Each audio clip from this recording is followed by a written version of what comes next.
अस्सलाम वालेकुम और आज के इस वीडियो में हम देखेंगे basic geometrical concept. Basic geometrical concept का पहला पॉइंट। समझ में आ रहा है? पॉइंट का डेफिनेशन क्या है? पॉइंट का डेफिनेशन, ये जो पॉइंट लिखा है इसका डेफिनेशन क्या है? इस पॉइंट का डेफिनेशन क्या है? पॉइंट है कि किसी भी पोजीशन को मार्क करता है। जैसे आपने एक पोजीशन बनाया और यहाँ पे पॉइंट डाल दिया तो ये पोजीशन को मार्क कर दिया। या फिर इसका दूसरा डेफिनेशन ये हुआ कि अगर आपने पेन से कोई एक डॉट डाल दिया तो ये भी क्या होता है? पॉइंट होता है। ठीक है। उसके बाद अगला जो मेरा टॉपिक है वो है लाइन सेगमेंट। तो यहाँ पे दो चीजें होती है। पहली चीज है आपका लाइन सेगमेंट और दूसरी चीज है लाइन। लोग को लगता है कि लाइन सेगमेंट और लाइन एक ही चीज है, इसमें कोई डिफरेंस नहीं है, पर इसमें बहुत बड़ा डिफरेंस है। लाइन सेगमेंट का डिस्टेंस फिक्स्ड होता है। लाइन सेगमेंट का डिस्टेंस फिक्स्ड होता है और लाइन का जो डिस्टेंस होता है वो कुछ मेजर नहीं कर सकते हैं। नॉट मेजरेबल होता है इसका डिस्टेंस, मेजर नहीं कर सकते हैं। ठीक है, इसका एंड पॉइंट नहीं होता है। अब सपोज करिए कि यहाँ पे मैं कहा कि मेरे पास पॉइंट ए था और इधर पॉइंट बी था, तो मैं किसी दो पॉइंट को मिलाऊंगा तो मेरा बन जाएगा लाइन सेगमेंट। Line segment. अच्छा, इस दो पॉइंट बाबा कोई दूरी रहा होगा ए और बी में, तो ये दूरी हो जाएगा इस लाइन का डिस्टेंस। ये दूरी हो जाएगा इस लाइन का डिस्टेंस। समझ में आ रहा है? इसमें दो एंड पॉइंट होता है। लाइन सेगमेंट में दो एंड पॉइंट होता है, ये याद कर लीजिए। लाइन सेगमेंट में दो एंड पॉइंट होता है। किसमें? लाइन सेगमेंट में। उसके बाद क्या होता है? इसका एक डेफिनिट लेंथ होता है। डेफिनिट लेंथ होता है मतलब इसका कोई लेंथ होगा। जैसे ये सपोज कीजिए 5 सेंटीमीटर हो सकता है। It may be varied from 5 centimetre, 2 centimetre, 1 centimetre, 1 kilometre, 5 kilometre, 1000 kilometre. ये लाइन हो सकता है। ठीक है, कुछ भी उसका लेंथ होगा। वो लेंथ कुछ भी हो सकता है, बड़ा भी हो सकता है, छोटा भी हो सकता है। ठीक है। और क्या हो सकता है कि यहाँ पे दो एंड पॉइंट होता है। ये दो चीज होता है।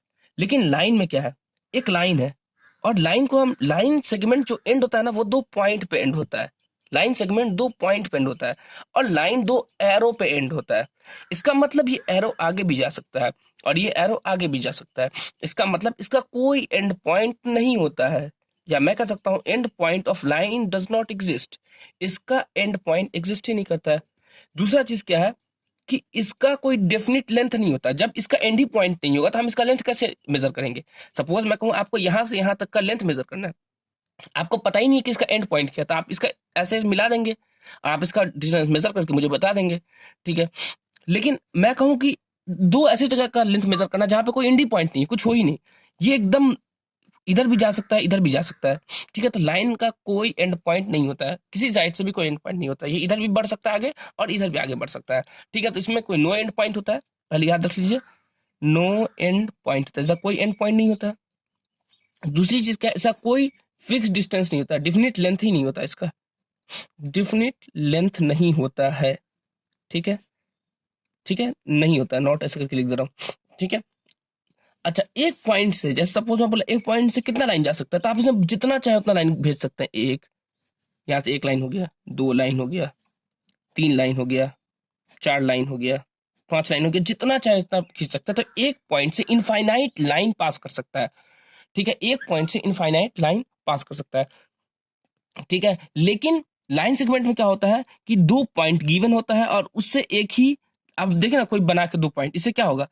एक ही सीधा लाइन जा सकता है और इसका फिक्स क्या होता है? डिस्टेंस होता है। तो लाइन और लाइन सेगमेंट में ये तीन चार जो डिफरेंस है वो आपको याद रखना चाहिए।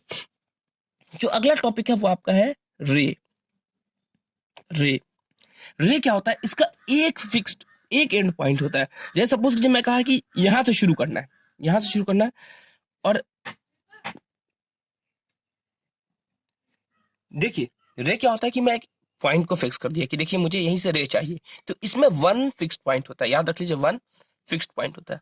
अब यहां से आप ले जा रहे हैं, अब आप एक साइड से तो फिक्स कर लिए लेकिन दूसरे साइड को बढ़ाते जा रहे हैं।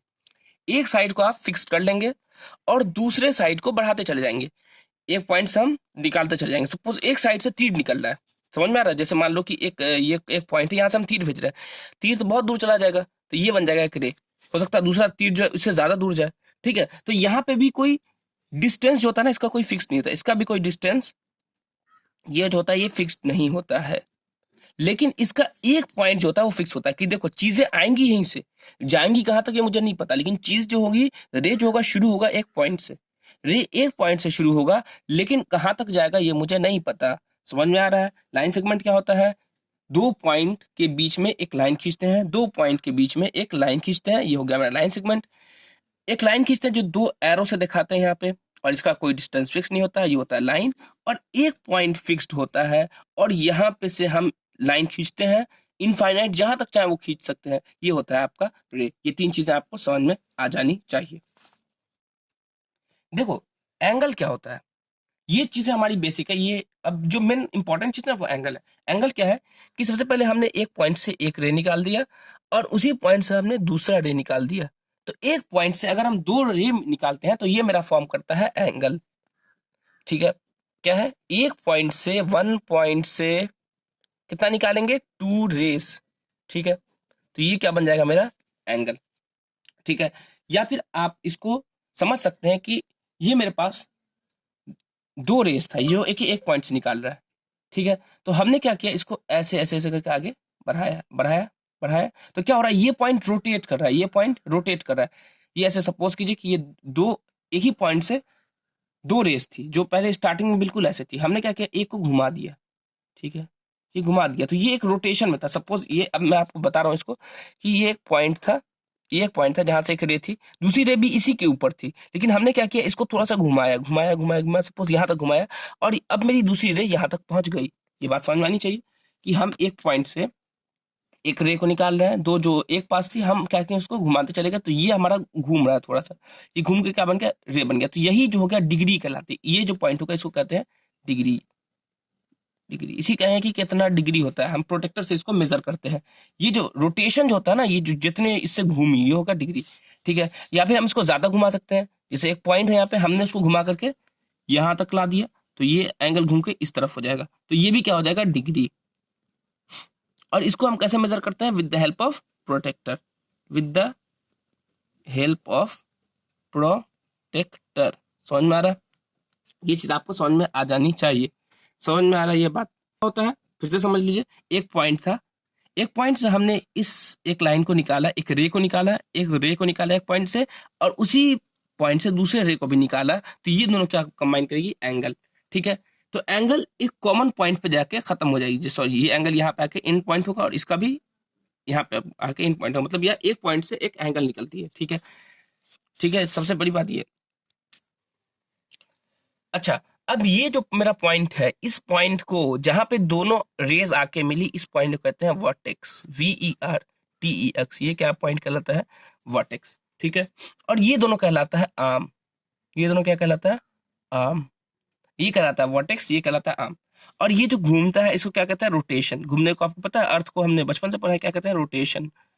ठीक है, मतलब समझ में आ रही है आपको ये बात है?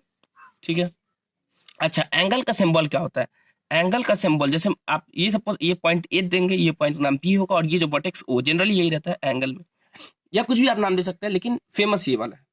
अच्छा, एंगल को डिनोट कैसे करते हैं, जैसे मैं कहूंगा एंगल, एंगल, तो एंगल का डिनोशन का सिंबल ये है कि हम एंगल को इस तरह से डिनोट करते हैं। ठीक है, एंगल को इस तरह से डिनोट करते हैं, ये है मेरा एंगल का सिंबल। ठीक है, जैसे वो बी, एंगल AOB। ठीक है, तो इसका मतलब ये वाला एंगल। समझ में आ रही है बात? अच्छा, एंगल को किस डिवाइस से हम मेजर करते हैं, उसका नाम है प्रोटेक्टर। प्रोटेक्टर से हम इसको एंगल को मेजर करते हैं, तो उसको क्या कहते हैं, प्रोटेक्टर। अच्छा, हम एंगल को क्लासिफाई करते हैं 6 तरीके में। ठीक है, सबसे पहले एक एंगल होता है, वो होता है हम जीरो एंगल। जीरो एंगल कि हम क्या कहेंगे कि एक एंगल है, यहाँ पे देखो ये दोनों एंगल है, सपोज इस तरह से दोनों एंगल एक के ऊपर एक खड़ा हुआ, अभी रोटेशन किया नहीं है, अभी रोटेशन किया नहीं, क्योंकि एंगल रोटेशन करेगा, लेकिन अभी रोटेशन नहीं किया है। हम क्या करेंगे कि ये एक एंगल था, इसी के ऊपर मेरा दूसरा एंगल था, तो ये क्या हो जाएगा, जीरो एंगल। लेकिन यहाँ पे रहेगा एक पॉइंट, क्योंकि अभी रोटेट नहीं किया है। ठीक है, तो जीरो एंगल में क्या रहेगा, एक पॉइंट की अभी ये क्या किया, रोटेट किया ही नहीं है। समझ में आ रहा है कि ये दो पॉइंट था, अभी ये रोटेट करना शुरू नहीं किया है, दोनों का एक एंड पॉइंट था यहाँ पे, लेकिन अभी ये रोटेट नहीं करना शुरू किया, ये क्या हो जाएगा, जीरो एंगल, बस एक के ऊपर एक इस तरह से खड़ा हुआ है। समझ में आ रहा है? अगला है मेरे पास एक्यूट एंगल। एक्यूट एंगल मतलब ये जीरो से तो बड़ा होगा पर 90 डिग्री से छोटा होगा। ये जीरो से बड़ा होगा पर 90 से छोटा होगा। जैसे 45 डिग्री का एंगल हो गया, इसको जब हम मेजर करेंगे प्रोटेक्टर से, तो अगर मेरा 45 हो गया, मतलब मेरा अगर 0 से 90 के बीच का एंगल होगा तो क्या हो जाएगा मेरा एक्यूट एंगल। इस टर्म को आपको याद रखना है। या फिर 60 का भी हो सकता है, 30 का भी हो सकता है, कोई दूसरा और बना सकते हैं 27, ये भी क्या हो जाएगा एक्यूट एंगल। क्यों? ये 0 से बड़ा है और 90 से छोटा है, तो ये किस टाइप में आ जाएगा एक्यूट एंगल में। ठीक है, एक्यूट एंगल में क्या आएगा? जो 0 से बड़ा और 90 से छोटा है। दूसरा आपका है राइट एंगल। दूसरा क्या है आपका? Right angle. ये होगा एग्जैक्ट 90 डिग्री। ये होगा मेरा एग्जैक्ट 90 डिग्री। 90 डिग्री जैसे सपोज यहाँ पे एक लाइन, जैसे सपोज ये एक लाइन है, इसका 2 एंड पॉइंट था, यहाँ पे था, ये एक रे था जो एकदम अभी इस हालत में है। ठीक है, हमने इसको थोड़ा सा बढ़ाया, अब ये बन गया एक्यूट। अब हम इसको एकदम एक के ऊपर एक खड़ा कर दिए, एकदम सीधा खड़ा हो गया एक दूसरे के ऊपर, एकदम ऐसे खड़ा हो गया, एकदम खड़ा हो गया सीधा। तो ये बन गया मेरा ये 90 डिग्री। ये क्या बन गया? एक दूसरे के एकदम ऊपर सीधा खड़ा हो गया, तो ये क्या बन गया 90 डिग्री। 90 डिग्री को हम दिखाते हैं एक डब्बा लाइन से, बाकी हम इसको जैसे एक्यूट को हम दिखाएंगे गोल लाइन से, सबको गोल लाइन से दिखाते हैं, लेकिन 90 को हम दिखाते हैं एक स्क्वायर टाइप के लाइन से।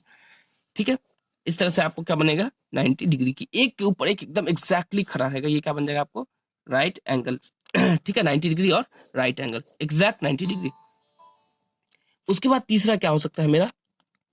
Obtuse angle. ऑब्ट्यूज एंगल, इसमें क्या होता है 90 से तो बड़ा होगा पर 180 से छोटा होगा।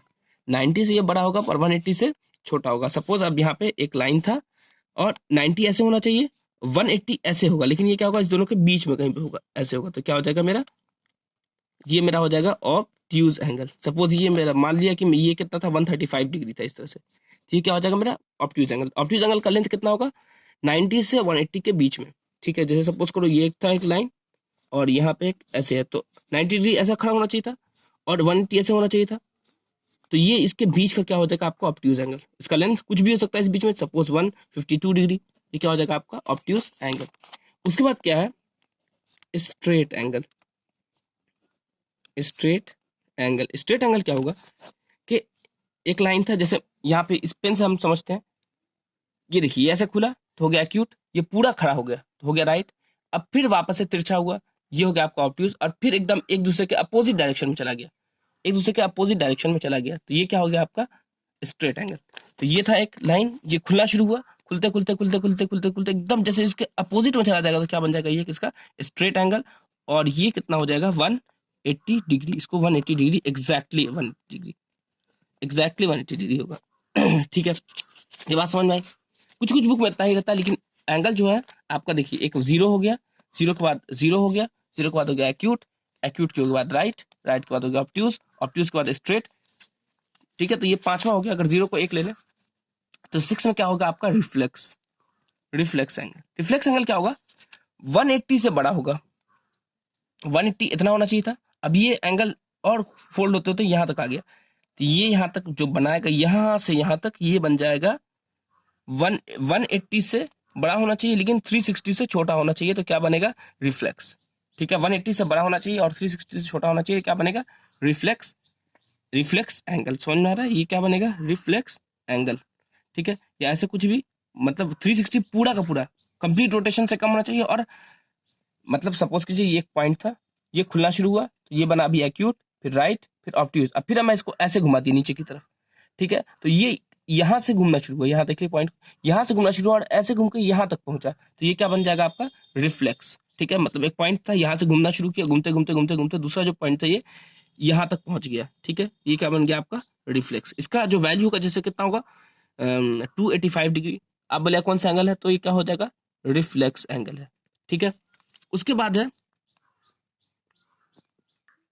ये देखो कंप्लीट एंगल क्या होगा, एक पॉइंट रहेगा उसी के ऊपर दूसरा पॉइंट रहेगा और यहाँ पे रहेगा एक सर्कल। 0 और कंप्लीट एंगल में इतना ही अंतर होता है, और इसका लेंथ होता है एग्जैक्ट 360 डिग्री। इसका एग्जैक्ट 360 डिग्री इसका मेजर होता है। देखो दोनों में अंतर क्या है, अभी एक पॉइंट ऐसे था, ऐसी था एकदम बिल्कुल रखा, अभी इसको मैं इसको घुमाया नहीं, अभी मैं इसको घुमाया बिल्कुल नहीं, तो ये क्या था कि एक पॉइंट बना हुआ था, कुछ नहीं था, तो ये था मेरा 0। मैं इसको यहाँ से घुमाना शुरू किया किया किया घुमाते घुमाते मैं इतना घुमा दिया कि ये जस्ट इसके नीचे आ गया, इस तरह से ये इसके नीचे आ गया सपोज, सॉरी ये घूम नहीं पा रहा ठीक से। ठीक है, ये ऐसे घुमाया घुमाया घुमाया, ये हो गया 180, और 180 के बाद फिर वापस से मैं घुमाया, वापस से घुमाया तो ये क्या बन गया आपका पूरा, तो एक पूरा यहाँ से लेके यहाँ तक एक रिवॉल्यूशन बना लिया, तो यहाँ पे क्या आ जाएगा सर्कल।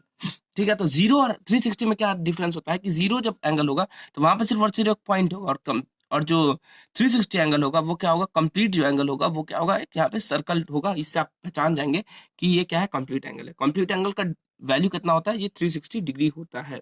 ठीक है, यहाँ पे ये जो हो गया एंगल का टाइप्स खत्म हो गया। जब किसी दो एंगल का सम 90 डिग्री होगा तो वो दोनों, तो उस एंगल को क्या कहेंगे, कॉम्प्लीमेंट्री एंगल। जैसे मान लो कि 45 डिग्री और 45 डिग्री, तो यहाँ पे दो एंगल था, पहला 45 दूसरा 45, तो क्या हो जाएगा 90, तो ये दोनों एंगल क्या कहलाएगा, कॉम्प्लीमेंट्री एंगल। जैसे मान लो कि एक एंगल था 35 दूसरा था 55, ये भी दोनों कितना होगा 90 डिग्री, तो ये क्या हो जाएगा कॉम्प्लीमेंट्री एंगल। जब किसी दो एंगल का सम 90 डिग्री होता है, 90 डिग्री होता है तो क्या होता है कॉम्प्लीमेंट्री एंगल। जैसे बोलेगा कि एक एंगल कॉम्प्लीमेंट्री है, कॉम्प्लीमेंट्री एंगल है, ठीक है, उसमें से एंगल 1 आपको बोलेगा कि चलिए कोई भी एक एंगल था वो 45 था और था कॉम्प्लीमेंट्री, तो क्या कहेंगे, 90 में से इस एंगल को सब्ट्रैक्ट कर देंगे, तो क्या हो जाएगा, दूसरा एंगल का वैल्यू आ जाएगा। ठीक है, कॉम्प्लीमेंट्री में से ज्यादातर क्वेश्चन नहीं पूछता है, एक एंगल का वैल्यू दे देता है, दूसरा एंगल का पूछता है वैल्यू, तो क्या करेंगे 90 में से पहले वाले एंगल को सब्ट्रैक्ट कर देंगे, दूसरे वाले एंगल का वैल्यू आ जाएगा। समझ में आ रही है बातें। जैसे मान लो कहेगा कि पहले एंगल का वैल्यू 35 था, तो क्या करेंगे 90 में से 35 को सब्ट्रैक्ट करेंगे, क्या आ जाएगा 55 आ जाएगा। ठीक है, समझ में आ रही है बात। या फिर बोलेगा कि पहले एंगल का वैल्यू जो था वो 37 था, क्या करेंगे 90 में 37 को सब्ट्रैक्ट करेंगे, क्या आ जाएगा 53। ठीक है, तो इस तरह से हम एंगल को फॉर्म करते हैं। कैसा, कॉम्प्लीमेंट्री एंगल फॉर्म होता है। यहाँ पे दो एंगल का सम 90 डिग्री होता है। अगला एंगल आपका सप्लीमेंट्री है, सप्लीमेंट्री, और यहाँ पे क्या होता है कि दो एंगल का जो सम होता है वो आपको 180 होता है। जैसे मान लो कि एक एंगल 100 हो गया और दूसरा एंगल 80 हो गया, तो कितना हो गया ये 180। दो एंगल का सम क्या होना चाहिए आपका 180 मिला के होना चाहिए। जैसे इसमें से भी क्वेश्चन ही पूछता है कि एक एंगल सप्लीमेंट्री है, वो बता दिए कि सप्लीमेंट्री है, उसमें से पहला एंगल जो आपका था वो 110 का था, तो दूसरा क्या होगा, तो 180 माइनस 110 ऐसे निकालेंगे। एंगल 2 कैसे निकालेंगे, 180 माइनस 110, तो कितना हो जाएगा 70 डिग्री।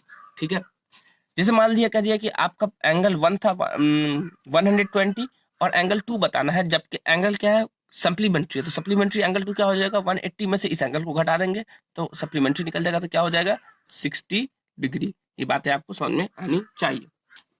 देखो दो लाइन कभी एक दूसरे से अगर नहीं मिले, दो लाइन कभी भी एक दूसरे से नहीं मिले तो क्या होगा पैरेलल लाइन। जैसे सपोज ए बी एक लाइन था और सी डी दूसरा लाइन है, इस तरह से।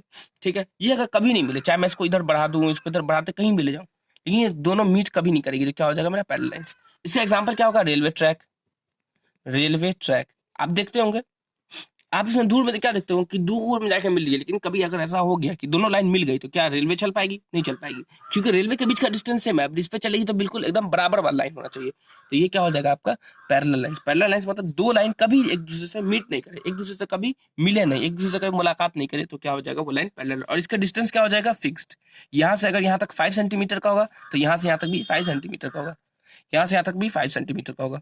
ठीक है, तो आप किसी भी दो पॉइंट को उठा लें और बीच का पॉइंट मेजर कर लें तो क्या हो जाएगा सेम मेजरमेंट रहेगा। ठीक है, यहाँ पे बीच का मेजरमेंट क्या रहेगा, बिल्कुल सेम रहेगा, तो ये क्या बन जाएगा मेरा पैरेलल लाइंस। ठीक है, देखो एक लाइन पे अगर दूसरा लाइन एकदम सीधा फॉल करे, जैसे ये लाइन था इस पे ये लाइन बिल्कुल सीधा फॉल किया, 90 डिग्री पे फॉल किया, ये लाइन दूसरे लाइन पे 90 डिग्री पे फॉल किया, तो ये क्या बन जाएगा परपेंडिकुलर लाइन। ये लाइन दूसरे लाइन पे 90 डिग्री पे अगर फॉल पड़ेगा तो क्या करेंगे परपेंडिकुलर लाइन। इसमें क्या होना चाहिए बीच का डिस्टेंस 90 डिग्री होना चाहिए, तो क्या करेंगे परपेंडिकुलर लाइन। ठीक है, ये बात आपको समझ में आनी चाहिए। ठीक है, ये टर्म है, आप इसको याद कीजिएगा। तो आज की वीडियो में बस इतना ही। इंशाल्लाह ये मैं उम्मीद करूंगा कि आपको ये वीडियो बिल्कुल पसंद आई हो। अगर वीडियो पसंद आई तो लाइक शेयर और सब्सक्राइब कीजिएगा, क्योंकि ये मैं इस वीडियो को बहुत मेहनत से बना रहा हूँ। यहाँ पे अवेलेबिलिटी ऑफ बोर्ड नहीं है मेरे पास, वो भी हम कुछ दिन में कर लेंगे, लेकिन आप देख सकते हैं हमने इस पे पेन एंड पेपर पे पढ़ाया है। ये मेरी पहली वीडियो भी है पेन एंड पेपर पे। तो अगर आपको ये पसंद है तो ज़रूर लाइक कीजिएगा और अपने फ्रेंड में शेयर कीजिएगा। Thank you and have a nice day.